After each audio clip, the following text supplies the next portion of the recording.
for the upcoming school year and beyond, it is essential that we have contingencies in place for the possible turns that the upcoming weeks and months could bring in regards to the funding of public education and specifically the Port Jervis City School District. We have repeatedly stated, as with all students, our students deserve a premier education, and we believe that this plan allows for that to continue.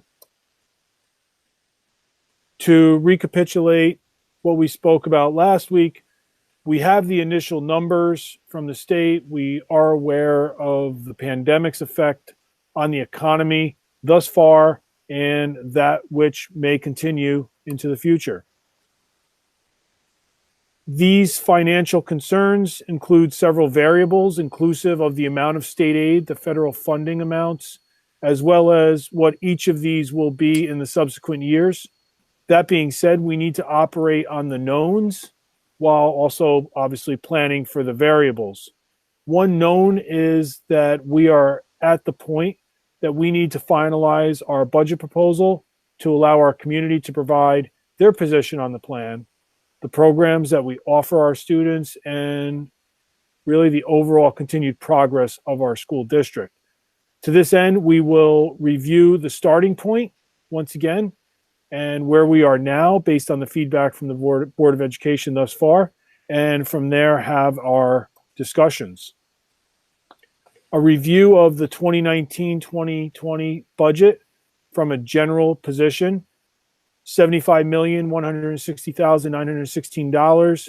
There was a fund balance allocation of $902,800, and the tax levy increase that was presented to our community last spring was 0.89%. Last week, we explained the concept of the rollover budget that we presented earlier in the spring in regards to continuing all of the current programs. And we then presented some cuts throughout the various line items in the budget, resulting in what we had hoped was the jumping off point for that discussion. This initial proposal started with a change of 0.46% from the 2019-2020 budget. In our discussions that we've had, I think that we can all agree that we need to invest the time and resources in reviewing all the possible avenues to maintain fiscal responsibility. Certainly that's central, but also providing the educational opportunities and experiences that our students deserve, and to ensure that our faculty and staff have the materials and supplies that they certainly need. Again, to review, the initial proposal would require this component of the local share, the local revenue sources being a 1.75% tax levy increase, $1.7 million allocation of fund balance as the complete local share as far as that revenue component goes. I provided the board with the expenses of our programs with some accentuation on the ones that have been added over the past few years to offer intervention and enrichment experiences and learning opportunities for our students. Also included in that document were the cost savings that could be realized by also cutting certain positions throughout our district, specific positions throughout our district.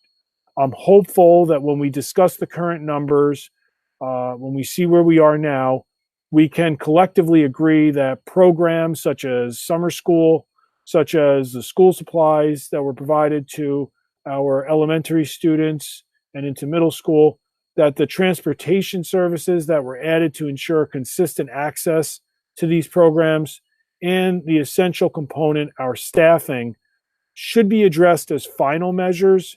They should be preserved as much as possible for as long as possible. Our programs are delivered by our personnel, and that is, quite frankly, the central operation of a school district. Last week, this was the final slide in the presentation. These are the decisions we need to make this evening. We need to proceed with the aggressive timeline that has been set forth for the budget vote. We didn't begin building this budget and we didn't begin researching these things following the governor's order. This has been ongoing throughout the school year and certainly throughout the spring. So these are the potential outcomes of this evening's budget, and this is what we need to determine. Local share, what's the overall budget number that we are going to put out to our community for their vote? The effects on programs that will result from what that overall budget and specifically the local share turns out to be. How does that affect class sizes? How does that affect electives, potential for electives, et cetera? And so this is where we are this evening following our discussions. Once again, the model that we're using as a jumping off point is we're calling this the May 18th model budget as opposed to the May 11th. And that is $75,430,132. And just to continue the comparison to the current school year's budget, that's a change of 0.36% or $269,216.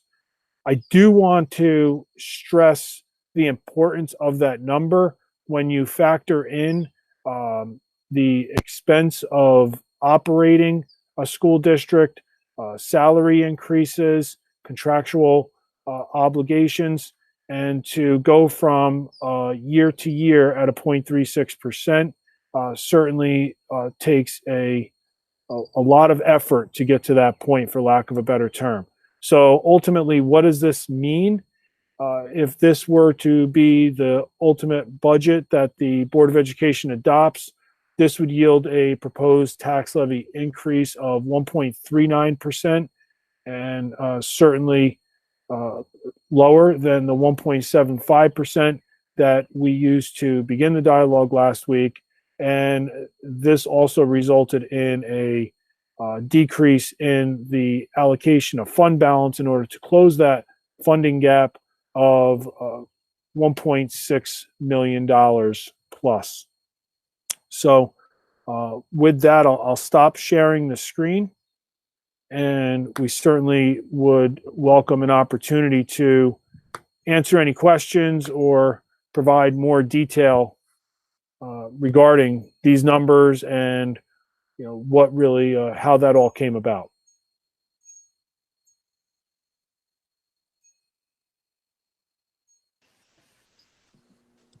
Mike, the fund balance, I'm sorry, Tanya, I saw you raising your hand after I started talking. Fund balance, if I wrote it down correctly, last year was 902,800, right? Yep. Correct. And originally, what did you suggest, 1.7 million? And now we're at 1.672, is that correct, or did I not follow that correctly? Yes, and I don't want, no, that's exactly correct. Yeah, so, and those were not arbitrary numbers. So the $1.7 million, that's what it would take with a number such as 1.75. And as I explained last week, that difference from year to year has to be filled in some regards, and also the known decrease in any sort of aid. And so that's where those numbers came from. So if the tax levy in that original budget were to go down, then the allocation of fund balance would go up. Okay. And so what we did was, as to use your words from last week, the marching orders, we took those marching orders and we literally looked at every one of the items that were on that document that I shared with the board. We looked at what would be the ramifications, and we really debated those throughout this time, and also looking at what would it take to continue to preserve what we have in the school district that for many years folks have worked very hard to build, and without sliding, so to speak. And that's where we came up with these numbers. It does have, in order to get to that number, there are some reductions, specifically potential reduction in some personnel positions. Anya? He basically just asked, that was my question, was what were the areas that the deductions came from to get to this from last week? Like what areas? I don't need line by line, everything specific, but the general consensus of what areas they came from. In order to get to this number, there was some reductions overall in some additional reductions in some line items. It was also reviewing the numbers in some of our extracurricular activities. For example, one of our sports, the participation rate is low, and we had JV and varsity coaching in that. That is something that we looked at as a potential cut in order to decrease the budget. Then there's also a position that would come out of the PJTA bargaining unit at this point, and one position for the CSEA position, or for bargaining unit. Mr. Lenz, I don't know if you wanted to add any more detail to that. No, I think that's really the majority, and then it really was just looking at kind of again just focusing on the revenue side of things with the fund balance allocation and tax levy. Just looking at the anticipated reduction that we will most likely see as far as transportation aid and BOCES aid next year, even though the state aid run isn't going to indicate that because the state aid run was created before, things were shut down. And so all of that is based on estimates pre the shutdown. And those estimates are based on what the school district or myself would have provided back in actually October. So, as we would have thought that we would spend nearly $3 million on transportation, that isn't happening. And so that's where, again, that fund balance allocation comes from. And then it's looking at the expense side that Mike was just referring to.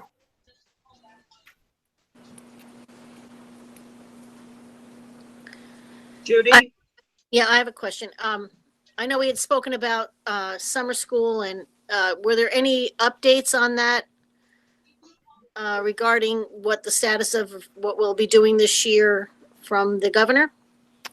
No, there was not.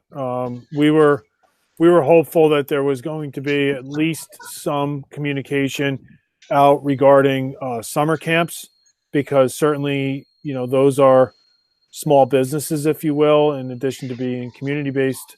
And we were hoping that would give us some insight as to the direction of what the governor would allow for summer school and what the health commissioner would allow for summer school.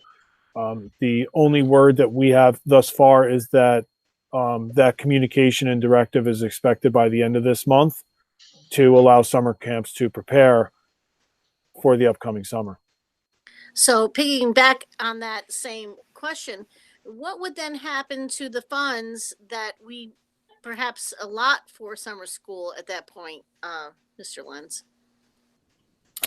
So I can actually take that, Mr. Lenz. So that so the answer to that is it depends. So it depends on what we are allowed to do. That would then activate what model we would then look to implement. So if it's something along the lines of, if we had the funding for that, which I do strongly encourage, if we do have the funding for that, then we could at least run a remote learning summer school. Again, none of this was perfect, and I think I made myself abundantly clear early on and throughout this closing. Remote learning is not ideal. Nothing replaces the teacher and students engaging in real time in person. So all that being said, I would propose, depending on staffing and what the number of students we could get into that program, we would have a very robust, for lack of a better term, remote learning program. So that would be worst case scenario. Best case scenario would be our traditional summer school. Somewhere in between might be a blended model. but the funding allows us to have those options and also allows us to have that as part of our overall budget for subsequent years as well. Okay, so I don't know if this has, so if we're not able to get the summer school sign up, let's say even if it's remotely, and not use that money, what can then happen to that money, or does that money then? So basically, Mr. Lenz can answer this after this, because I keep stepping in when he's about to unmute himself. But any money that is in the budget that's earmarked or that's budgeted for a certain purpose, and that comes in under budget, or it turns out to be something that's not actually purchased, then that it just remains in the overall general fund and could either be used for something else, like other interventions or enrichment during the school year, or it could just simply, at the end of the year, be part of what would be in surplus and therefore fund balance. Okay, thank you. Mm-hmm.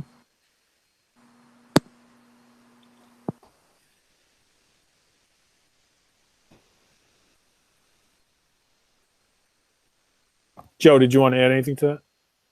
No, I think that's the exact answer. At the end of the day, any funds that are remaining in the budget would, in simple terms, turn into fund balance if they're not allocated towards, a different purpose throughout the year. Require, well, there would be further discussion at that point in time if that were the case. I was also working on, because Brian was asking the question of, is there an estimate of what that tax levy change would be? So I was working on a number roughly, because it never works out perfect, I'll be honest, because there's multiple factors as far as equalization rates and assessments that can change each year that the school district doesn't have any control over.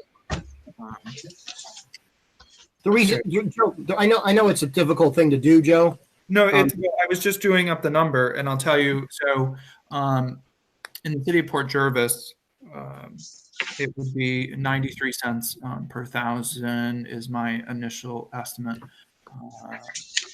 of assessed value, not because it has to be made up on the equalization rate. So. It's not the full value, what you would put the house on the market for. It's what your assessed value would be based on. So it's 93 cents per. So, if a house were worth,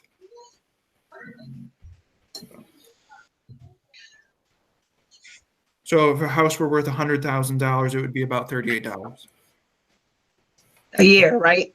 Correct. Yeah. And I know that's not an exact a number for everybody, but. The thing is when a taxpayer comes up to us and they say, well, what's that translate into monetarily? You can't just say, oh, it's 1.75 or 1.25. They don't want to hear that. They want to hear how much money is my taxes going up. So that's the estimate. And I always give the caveat, it's all going to depend on equalization rates, because actually if one town has their equalization rate go down, which means that, because they haven't reassessed in a long time, which really means that the value of that property went up, it actually can pull some of the taxes from one location to another. Okay. So it's not perfect, but. Can I say something? Sure. Thank you. I'd just like to piggyback off of Judy, because and it's something that I've always said at all these meetings when we talk budget time, when we add and we put and we don't use, we're paying the taxes on that money. And like I said again, and I'm going to reiterate that what you guys, this administration has to do this year because of the unknown,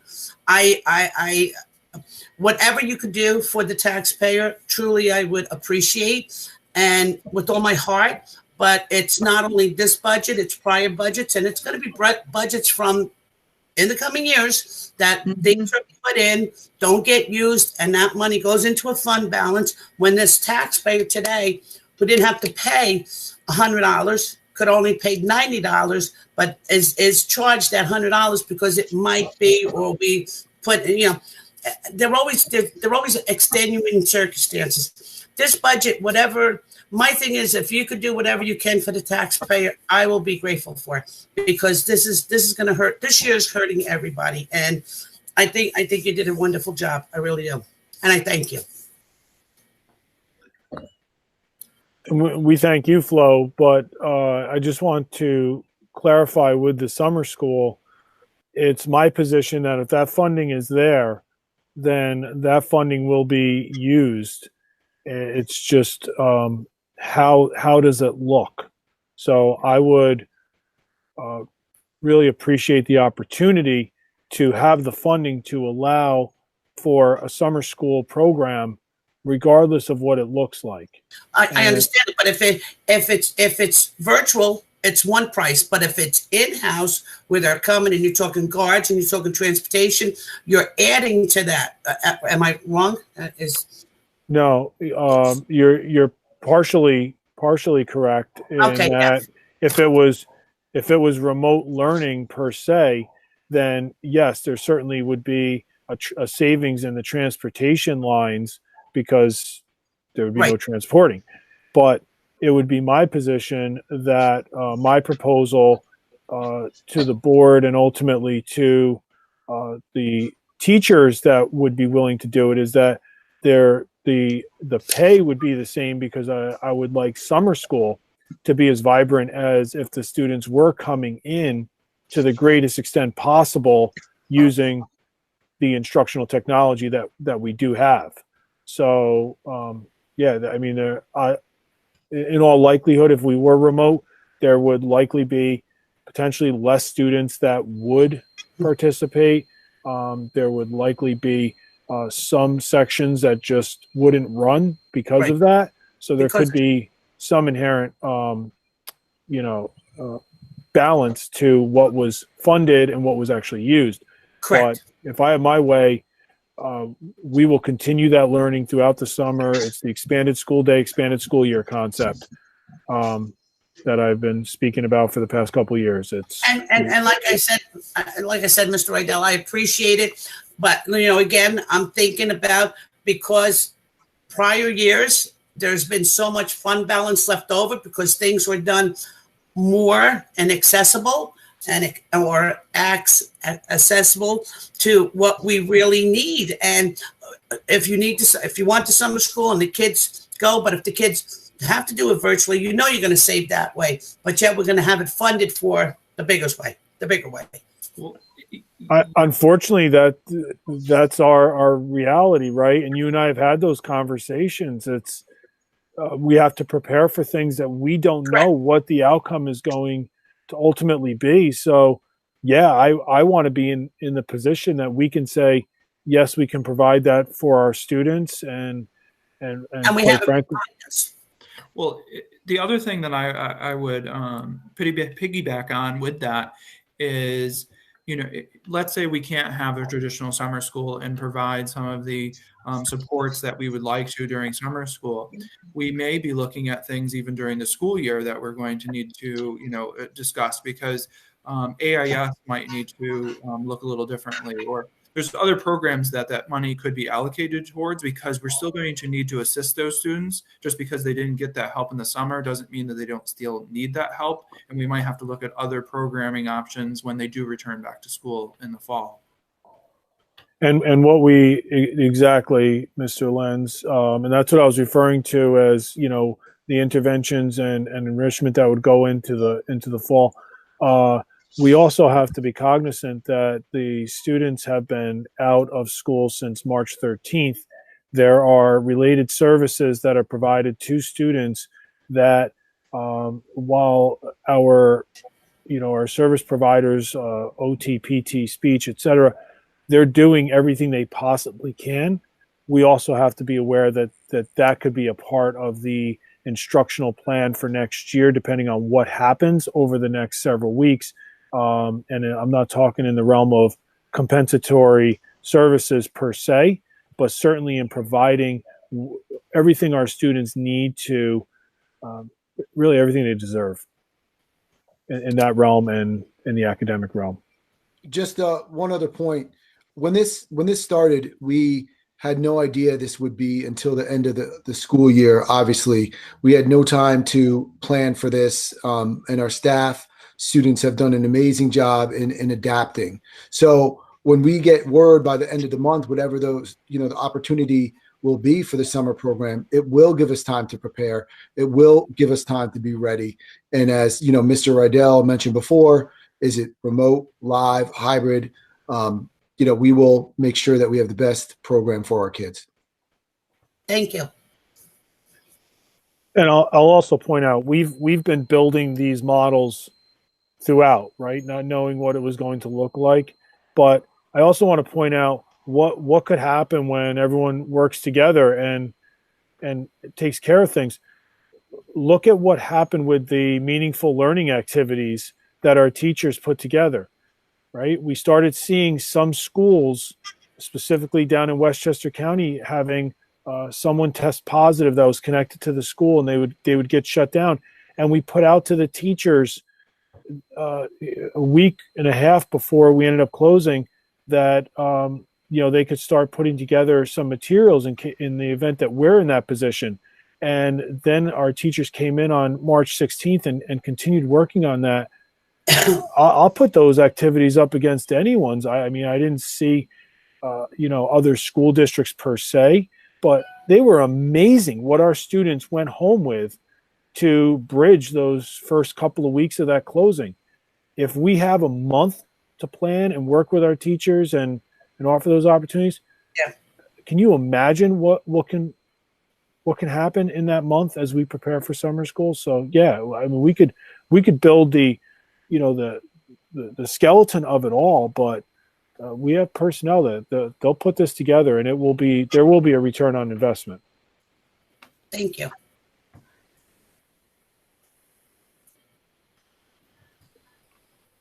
Any other Anyone questions or comments on the numbers we presented, or any more specific? I just want to say I appreciate getting to the reduction. I think, it's not easy. It's not easy to cut anything, but, we have to be realistic. Our taxpayers are going to be begging us really to keep it as low as we can keep it. So I think it's a palatable number. I think it's unfortunate that there are so many unknowns in this situation, but we're doing the best we can in this situation, Anyone Yeah, else? this gives us the funding standpoint, and if things change, then that's where we go back to that document that I shared with the board primarily, and we have to then pivot and adjust, based on any of those things. But we're hopeful that this is the extent of where we have to affect the funding of schools or the budgeting for next school year. Can I just ask, when we do the budget presentation to the public, and if we can talk about how this is not going to be the new building and how we are, because I know there are people out there that, and I've talked to you about it, and we talked about it at the last meeting and stuff, but I think it's very, very important because we want our budget to pass. We want everything to pass. And if they know that we're not building with this budget, the new building, I think, and it's got to be really sent home to them that, this is a long-term building project, and it's not this year it's going to happen, and it's going to take a couple of years for that to come into effect. It is. We are in the process. The process has continued with the capital project as far as the planning, the meetings with the construction manager, the architect, etc. We are actually likely to send out a survey tomorrow to our faculty and staff, seeking volunteers to be on the various committees in order to work out what do kindergarten classrooms look like, what does the guidance suite look like, etc. So we're continuing with that, but you're absolutely right that they're separate and distinct, and there is no impact on that whatsoever.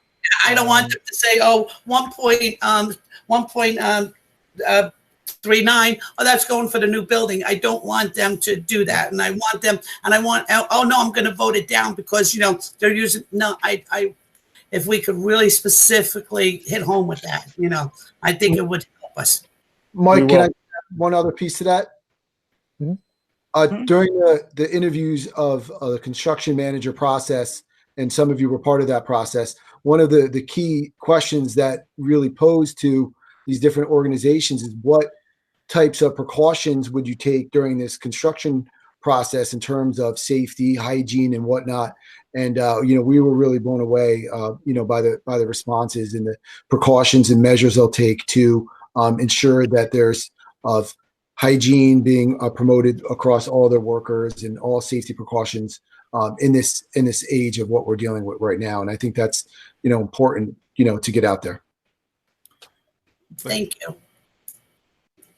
Your point is well taken, Flo, in the sense that the capital, you know, the capital budget is completely separate and distinct from the general fund that we're talking about this evening. Correct. You know, one does not fund the other; they're totally separated. So we will definitely make sure that people clearly understand that. When we're Thank you, and I think it would help us immensely.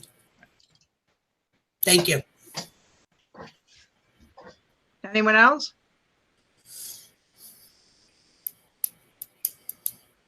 I'm good. Thank you. Thank you. Anya?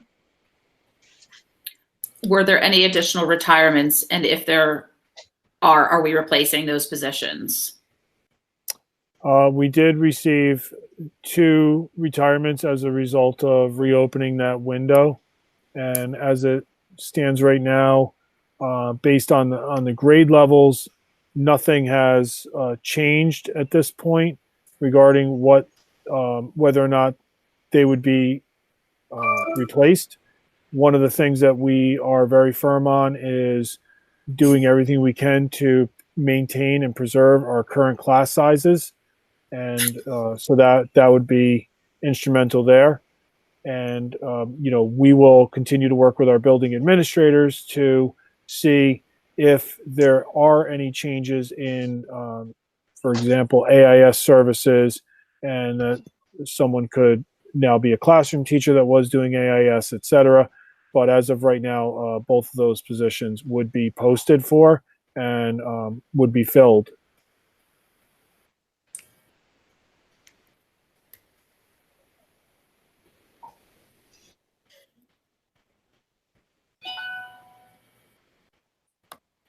Any other Anyone questions?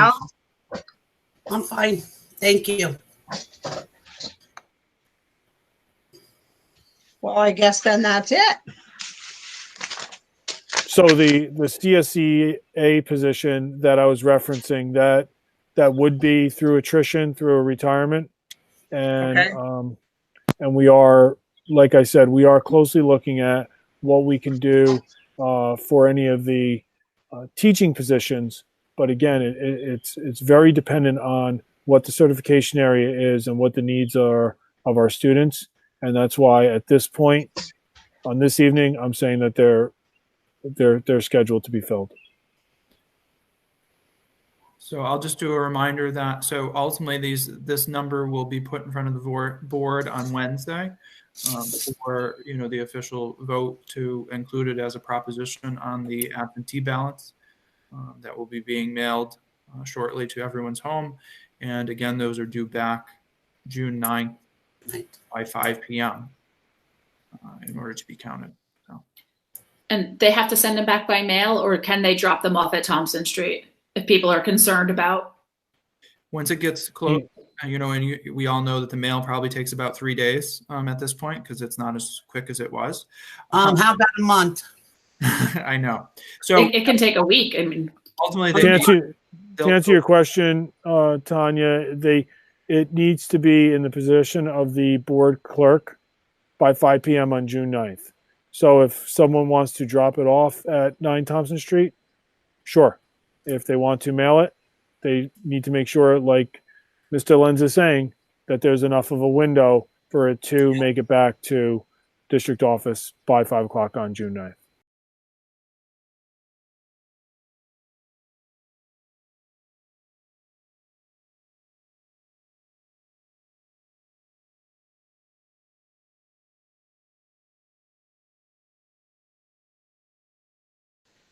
it's really anyone's guess because it could go one of two ways, right? It could go that it's significantly more, or that that it's the same. So we'll see. Okay. Yeah.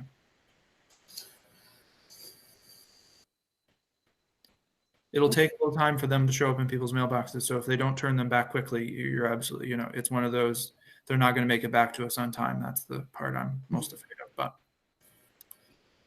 if you go get the mail and set it aside, it's probably not a good thing. Yeah. When are we mailing them out, Joe? Right after the meeting on Wednesday?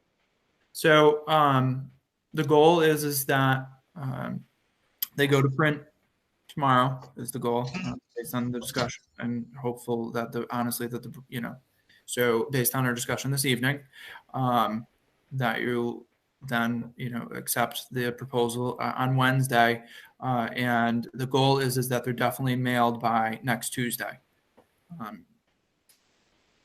So after Memorial Day. The holiday doesn't certainly make anything any easier in the midst of all of it.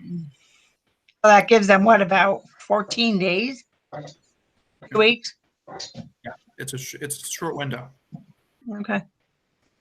But again, like Mr. Lenz is saying, if you receive it, at that point would be the time to just turn it back out, as opposed to putting it in the pile and say you'll get to it on the weekend, that type of thing. So, yeah, May 26th is really the target date that you really have to get these ballots out, and so we expect that that's when all the school districts are going to be doing it. Are they going to a printer to do both mail and stuff?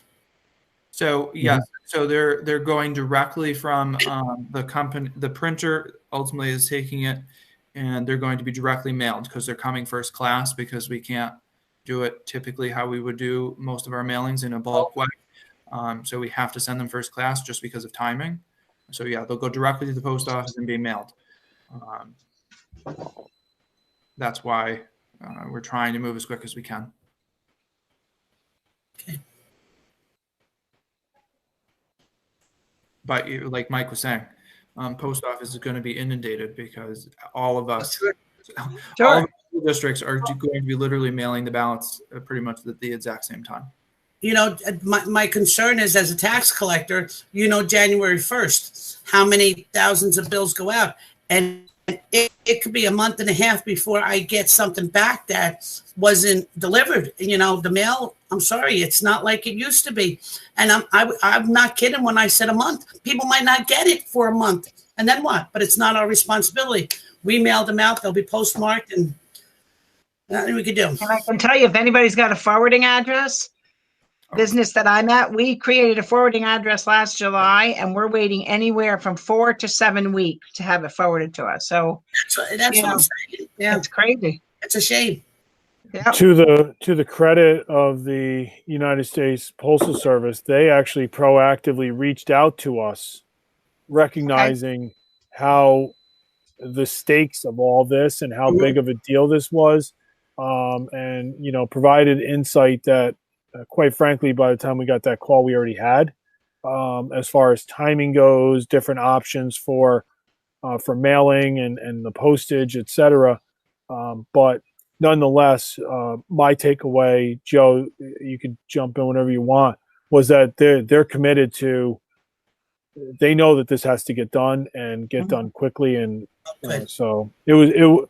I appreciated the phone call because I'm sure that this individual was probably tasked with calling every school district in the region, is my guess. Well, yeah, they definitely have been very cooperative because we've been, all the school districts in the area, for the most part, are also setting up what's the business reply mail to make it so when you know how you get those even credit card offers. And so then there's a nice prepaid envelope inside that you can send the offer back with. Well, it's basically the same thing that we're doing. So it's prepaid, a mailer that will be within the absentee ballot that you'll send that ballot back with. We did that so that we didn't have to pay for all of the postage when we know that not all of them are coming back. So the post office was amazing in how quickly they were able to get that done, as well as get the image back to us, because each one is a specific setup. So that way, when it runs through the mail machine, you know, at the various post offices, it goes to Port Jervis Post Office, so that way we can get it. But they did that within 24 hours. Like, it was very impressive. Good. And to your point earlier, Flo, about the things you budget for and then what the actual expense, this is an example of the opposite, similar to what I was saying last week, where it's an unexpected expense that school districts are really required to weather at this point. Another unfunded mandate. Let's be real. It's not as big of a financial impact as some of the others, but that's what it is. We were mandated to do it. Well, it's all relative. It's based, the size Yeah. of your district I is know. also relative to the size of your budget. So Absolutely. Sure. Anyone else have anything to comment or ask questions about? No? Okay. So we'll see everybody on Wednesday then. Thank you. all right. Okay. Thank you so much, everyone. All right. Thank you. Have a great night. Bye. Have a great night. Good night, everybody. Good night, Linda. Good night. Good night. Nice just to see people's faces sometimes. Have a good couple of days.